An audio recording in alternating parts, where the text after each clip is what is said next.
பசுமையை நேசிக்கும் நண்பர்கள் அனைவருக்கும் வணக்கம். இன்றைக்கி ஒரு அழகான இன்டோர் செடி பற்றி தான் பார்க்க போகிறோம். அந்த செடி அதோட பேர் டைஃபன்பேக்கியான்னு சொல்லுவாங்க. காமனாக அதை டம்கேன் அப்படின்னு எல்லாருமே சொல்லுவாங்க. காற்றை சுத்தப்படுத்துறதுக்கு நிறைய இன்டோர் செடிகள் நிறைய இருக்குது. நான் சொல்கிற இந்த டம்கேன் செடி நாசாவே ரெக்கமெண்ட் பண்ணது. நாசா ரெக்கமெண்ட் பண்ண டாப் 20 பிளான்ஸில் இந்த டைஃபன்பேக்கியாவும் ஒன்று. இன்டோர் பிளான்ட்டு வளர்க்க நினைக்கிற பிகினர்ஸ்க்கு இந்த பிளான்ட் ரொம்ப ஒரு பெஸ்ட்டு சாய்ஸாக இருக்கும். ஈஸியாக வளர்க்கலாம். லோ மெயின்டெனன்ஸ் செடி. இந்த டைஃபன்பேக்கியா செடியை நம்ம தரையிலையும் வளர்க்கலாம், தரையில் வச்சும் வளர்க்கலாம். இடம் இல்லாதவங்க இந்த மாதிரி நான் வச்சுருக்கிற மாதிரி சின்ன தொட்டிகள்லையும் வச்சு வளர்க்கலாம். பெஸ்ட்டு இந்த மாதிரி தொட்டிகளில் வச்சு வளர்க்குறது ரொம்ப நல்லது. ஏன்னா நம்ம ஈஸியாக எங்கேனாலும் மூவ் பண்ணிக்கலாம். அப்பார்ட்மெண்ட்ஸில் இந்த ஃப்ளாட் சிஸ்டங்களில் இருக்கிறவங்களுக்கு இந்த மாதிரி தொட்டிகள் ரொம்ப பெஸ்ட்டு. எங்கெல்லாம் சின்ன சின்ன கேப் கிடைக்குதோ ஜன்னல் ஓரங்களில், போர்ட்டிகோவில், ஃப்ரண்டேஜில் வச்சு வளர்க்குறதுக்கு ஒரு பெஸ்ட்டாக இருக்கும் இது. இந்த டைஃபன்பேக்கியா செடி முழுமையாக நம்ம இருக்கிற ஏரியா ஃபுல்லாக க்ளீன் பண்ணணுன்னு நான் சொல்ல வரல. அட்லீஸ்ட் நம்ம இருக்கிற இடத்துல உள்ள காற்றை சுத்தப்படுத்தி நம்ம சுவாசிக்கிறதுக்கு தேவையான 4 பேரோ 5 பேரோ சுவாசிக்கிறதுக்கு தேவையான ஆக்சிஜனை இந்த செடி கொடுக்குது. இந்த டைஃபன்பேக்கியா செடியை நடுறதுக்கு ஒரு அருமையான மண்கலவை அப்படின்னா அதாவது மண்கலவை நல்லா ட்ரெயின் அவுட் ஆகணும். நம்ம ஊற்றுற தண்ணி ஃபுல்லாக ட்ரெயின் அவுட் ஆகணும். அந்த மாதிரி ஒரு மண்கலவை சூஸ் பண்ணி இந்த செடியை வச்சோம்னா இந்த செடி ரொம்ப நல்லா வளரும், ரொம்ப நாளைக்கும் இருக்கும்.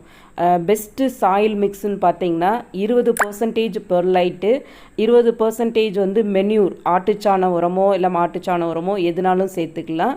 அப்புறம் 40% மணல் சேர்க்கும்போது தண்ணி நல்லா ஃபுல்லாக ட்ரெயின் அவுட் ஆயிரும். கூடவே கொஞ்சம் தோட்டத்து மண், அதுக்கப்புறம் 20% கொக்கோபீட், ப்ளஸ் கொஞ்சம் சாஃப்ட் பஞ்சிசைடு இந்த ஃபங்கல் அட்டாக் எதுவும் வராமல் இருக்கிறதுக்கு. அது இல்லைன்னா வேப்ப புண்ணாக்கு எதுனாலும் சேர்த்துக்கலாம். இந்த டைஃபன்பேக்கியா செடியை நேரடி சூரிய வெளிச்சத்தில் வச்சிடக்கூடாது. என்னோடய லீஃபில் 2 இடத்துல அப்படி லீஃப்லாம் கருகின மாதிரி இருக்கும். ஏன்னா நான் ஜன்னல் ஓரத்தில் கொஞ்சம் இந்த வெயில் படுற மாதிரி இடத்துல வச்சதுனால அந்த லீவ்ஸ்லாம் அப்படி இந்த கருகின மாதிரி இருக்குது. அதனால் நேரடி சூரிய வெளிச்சம் தேவையில்லை. ஒரு இன்டைரக்டான ஆனால் நல்ல ஒரு பிரைட்டான சன்லைட்டு கிடைக்கிற ஃபில்டர் சன்னு சொல்லுவாங்க. அந்த மாதிரி ஃபில்டர் சன் கிடைக்கிற இடத்துல போர்ட்டிகோவில், வீட்டோட ஃப்ரண்டேஜில், அப்படின்னா ஷேட் நெட் போட்ட ஏரியாஸில் வச்சு வளர்க்கலாம். அப்படி அந்த மாதிரி ஷேட் நெட்டில் வச்சு வளர்க்கும் போதுமே இந்த செடி ரொம்ப அழகாக வளரும். இந்த டைஃபன்பேக்கியா செடிக்கு தண்ணீர் வாரத்துக்கு 2 தடவை அல்லது 3 தடவை ஊற்றலாம். அப்படியே கணக்கு வைக்கலன்னா நம்ம மேல் மண் தொட்டு பார்த்துட்டு 1 இன்ச்சு விரல் உள்ளே போகிறப்ப ட்ரையாக இருந்தால் மட்டும், டிப் பண்ணி பார்க்கும்போது ட்ரையாக இருந்தால் மட்டும் தண்ணி ஊற்றினா போதும்.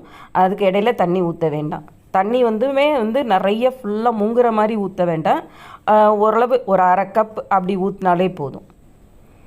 இந்த டைஃபன்பேக்கியாவுக்கு ஃபெர்டிலைசர் கொடுக்கணுமான்னு கேட்டிங்கன்னா கண்டிப்பாக ஃபெர்டிலைசர் கொடுக்கணும். எல்லா செடிகளுக்கும் இப்போ நம்ம ஃப்ளவரிங் பிளான்ட்ஸ்லாம் கொடுக்குற மாதிரி 15 days ஒன்ஸ் அந்த மாதிரி கொடுக்க தேவையில்லை. 2 months ஒன்ஸ் அல்லது 3 months ஒன்ஸ் அந்த மாதிரி கொடுத்தாலே போதும். ஆனால் லிக்விட் ஃபெர்டிலைசராக கொடுக்கணும். லிக்விட்னா இன்ஆர்கானிக்காக கூட கொடுக்கலாம். NPK 1919 1 ml 1 லிட்டரில் கலந்து ட்ரென்ச்சாக கொடுக்கலாம். இலைகள் மேலேயும் ஸ்ப்ரே பண்ணலாம். அப்படி இல்லைன்னா சீவீட் ஃபெர்டிலைசர் கொடுக்கலாம். லிக்விட் ஃபெர்டிலைசர் கிடைக்கிது, அமினோ மார்ன்னு சொல்லிட்டு. அது 1 ml 1 லிட்டரில் கலந்து அதையும் ட்ரென்ச்சாவோ இல்லையா இலைகள் மேலே ஸ்ப்ரே பண்ணி கூட விடலாம். அப்புறம் இந்த செடிக்கு பெஸ்ட் அட்டாக் வருது. பெஸ்ட் அட்டாக்னால் இந்த மாவு பூச்சி, மீலிபக்ஸ் அந்த மாதிரி வருது. அதுக்கு நம்ம வேப்பெண்ணெய் கரைசல் கொடுக்கலாம். வேப்பெண்ணெய் கரைசல்னால் 1 ml வேப்பெண்ணெய் 1 லிட்டரு தண்ணியில் கலந்து கூடவே கொஞ்சம் சோப் சொல்யூஷனும் கலந்து ஸ்ப்ரே கேனில் ஊற்றி இந்த இலைகள் மேலே ஃபுல்லாக ஸ்ப்ரே பண்ணி விட்டாலே போதும். அப்புறம் இன்னொரு முக்கியமான பாயிண்ட் என்னென்னா, இந்த செடி டைஃபன்பேக்கியா கொஞ்சம் நச்சுத்தன்மை உள்ளது. அதனால் வீட்டில் சின்ன குழந்தைங்க இருந்தாலோ பெட்ஸு இருந்தாலோ அவங்கள வந்து பக்கத்தில் விட வேண்டாம். இந்த செடியை வந்து மேக்ஸிமம் ஸ்டாண்டில் குழந்தைகளுக்கு பெட்ஸுக்கு எட்டாத மாதிரி அந்த கொஞ்சம் உயரமான இடத்துல வச்சு வளர்க்குறது நல்லது. ஏன்னா இந்த செடி வந்து இந்த இலைகளை கடிக்கும் போதோ இல்லைன்னா அதில் உள்ள சாறு வந்து நம்ம வந்து மேலே படும்போதோ வந்து ஒரு அரிப்புத்தன்மை இருக்குன்னு சொல்கிறாங்க. அதனால் நம்ம வந்து ப்ரிகாஷனாக வந்து இந்த செடியை ப்ரொபகேட் பண்ணும்போதுமே வந்து அந்த தண்டுலாம் கட் பண்ணும்போது க்ளவுஸ் யூஸ் பண்ணிக்கிறது வந்து ரொம்ப ரொம்ப நல்லது. மற்றபடி வந்து இந்த செடியை வந்து காற்றை சுத்தப்படுத்துறதுல ஒரு பெஸ்ட்டு இன்டோர் பிளான்ட்டுன்னு சொல்லலாம். இந்த டைஃபென்பாக்கியாவில் வந்து நிறைய வெரைட்டிஸ் இருக்குது.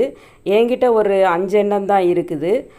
இந்த இப்போ காமிக்கிற இந்த காமிக்கிற வெரைட்டி வந்து பியர்டோ ரிக்கோ வேரிகேட்டட்னு சொல்லுவாங்க. கொஞ்சம் ரேர் வெரைட்டி, கொஞ்சம் காஸ்ட்லியும் கூட. மற்ற செடியெல்லாம் மற்ற இன்டோர் நர்சரிஸில் எல்லா நர்சரியிலையுமே கிடைக்கும். டைஃபென்பாக்கியான்னு சொன்னாலே எடுத்து காமிப்பாங்க. நம்மளுக்கு பிடிச்ச வெரைட்டிஸ் வாங்கிக்கலாம். 50 ரூபாலேருந்து 300-350 ரூபா வரைக்கும் செடி அனுசரித்து சொல்கிறாங்க. சரி நண்பர்களே, இந்த மாதிரி ஒரு காற்றை சுத்தப்படுத்தக்கூடிய ஈஸி கேர் லோ மெயின்டெனன்ஸ் செடியை நீங்களும் 2 செடி வாங்கி வளர்த்து பாருங்கள். நல்ல காற்றை சுவாசிங்க. மீண்டும் அடுத்த வீடியோவில் வேறொரு செடியை பற்றிய பதிவுடன் உங்களை சந்திக்கிறேன். அதுவரைக்கும் பை நண்பர்களே.